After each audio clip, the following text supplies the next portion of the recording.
नमस्कार दोस्तों, आज मैं आपको ऐसी बात बताने जा रहा हूँ जो कि स्टॉक एक्सचेंज के बारे में कुछ नए लोगों के लिए तो एक शायद अजूबा ही होगी। पुराने लोगों को मालूम है कि जब एनएससी के बनने से पहले दिल्ली स्टॉक एक्सचेंज और मुंबई स्टॉक एक्सचेंज पे मेन कारोबार होता था। कलकत्ता स्टॉक एक्सचेंज के ऊपर भी थोड़ा बहुत कारोबार होता था, लेकिन उसका जो वॉल्यूम था बहुत कम हुआ करता था। लोगों को जो डिलीवरी के चार्जेस लगते थे एनएससी दिल्ली में 4%, 2% और मुंबई में 4 या 5% भी ब्रोकर चार्ज करते थे। और जैसे आज आपने देखा एनएससी के ऊपर 5 पैसे के फ़र्क के ऊपर में आप कोई भी शेयर को खरीद और बेच सकते हैं। पुराने समय में शेयर बाज़ार की दुनिया बिल्कुल निराली थी। रिलायंस उस समय 70 या 80 रुपये हुआ करता था, सन 88 की बात मैं आपको बता रहा हूँ। और उसके भाव आते थे 75 रुपये का बायर और 80 रुपये का सेलर। अगर आपको खरीदना है तो 80 रुपये में खरीदते थे और बेचते थे तो 75 रुपये में उस समय बिकता था। ब्रोकर्स के पास कुछ लोग जो कि काम करते थे वो रिंग के अंदर जाते थे। रिंग वो जगह थी जहाँ पर कि शेयर बाज़ार के लड़के जाके अंदर शेयर का कारोबार करते थे। जो क्लाइंट्स होते थे उनको रिंग में जाने की इजाज़त नहीं हुआ करती थी। क्लाइंट्स मतलब उस समय क्या है, मोबाइल भी शुरू नहीं हुए थे, टेलीफोन की भी फैसिलिटी नहीं थी अंदर। तो लोग अपने जो फर्स्ट फ्लोर के ऊपर दिल्ली स्टॉक एक्सचेंज के रिंग के ऊपर कागज़ के टुकड़े फेंका करते थे शेयर ब्रोकर के लड़के के ऊपर और उसको बताते थे कि ये शेयर मेरा ले लो। और उस समय शेयर का लॉट भी 50 से कम नहीं हुआ करता था। तो आप शेयर बाज़ार में एक शेयर का लॉट 5 पैसे के फ़र्क पे भी ले लिया करते हैं। उस समय की बात बताएं तो जो इन्वेस्टर हुआ करते थे, इन्वेस्टर को मैंने खूब अपनी आंखों से देखा है, बस में आया करते थे और शेयर बाज़ार 10 बजे खुलता था और 2:30 बजे बंद हो जाता था। और ऐसे कई सब ब्रोकर थे जो कि ब्रोकर के पास काम करते थे, वो उस समय कार में आया करते थे।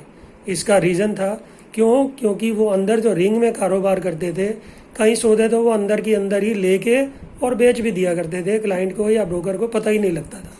उनकी इनकम मैं समझता हूँ उस समय सन 85 में जबकि आम आदमी के अच्छे अफसर की तनख्वाह 1000 या 2000 रुपये हुआ करती थी, उनका डेली का 2 से 3 हज़ार रुपये का बिजनेस वो अंदर कर लिया करते थे। और क्लाइंट को अगर मान लो सौदा कई बार 75 रुपये में अंदर आया था और क्लाइंट ने उसको 80 रुपये की मार्केट की खबर दी हुई है कि मेरा 80 रुपये तक ले लो, तो 75 रुपये में लेके वो उसको 80 रुपये में ही देता था। 75 रुपये में कभी वो लिखवाता नहीं था। और ब्रोकर को भी टांका लगाता था 5 रुपये का और क्लाइंट को भी टांका लगाता था। मेरे को खूब याद है कि जो इन्वेस्टर है बाहर दिल्ली स्टॉक एक्सचेंज के बाहर एक कुलचे वाला खड़ा हुआ करता था और वो कुलचा 1.5 रुपये का 2 कुलचे दिया करता था। इन्वेस्टर 1.5 रुपये के 2 कुलचे खा के अपने पेट की भूख को शांत करते थे। और उसके साथ ही एक बहुत बड़ा रेस्टोरेंट था डिलाइट के पास जिसका नाम था भज गोविंदम। शेयर ब्रोकर के जो सब ब्रोकर थे वो भज गोविंदम में छोले भटूरे खाते हुए देखे जाते थे, जिसकी कीमत उस समय भी 20 रुपये एक प्लेट छोले भटूरे की हुआ करती थी।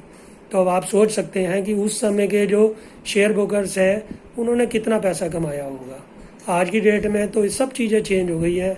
एनएससी के अंदर सब कुछ अलग नया हो गया। 5 पैसे के टिकर पे आप काम करते हैं, 1 पैसा 10 पैसे की दलाली देते हैं।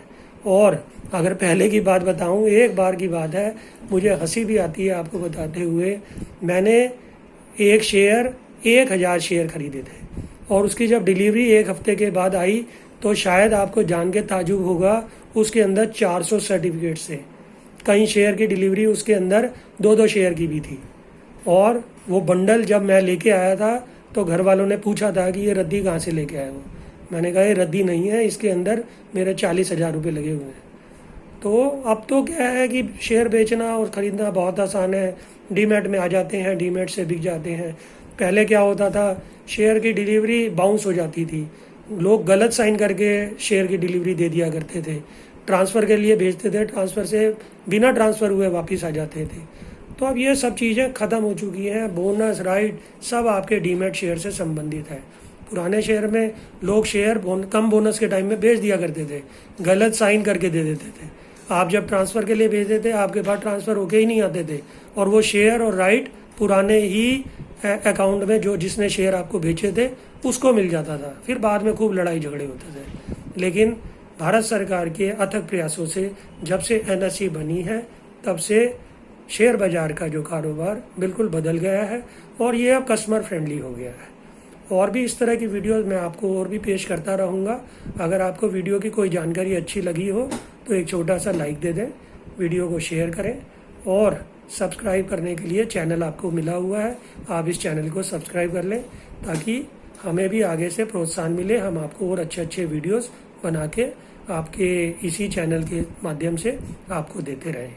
आपका दिन शुभ रहे, आपका दिन अच्छा बीते।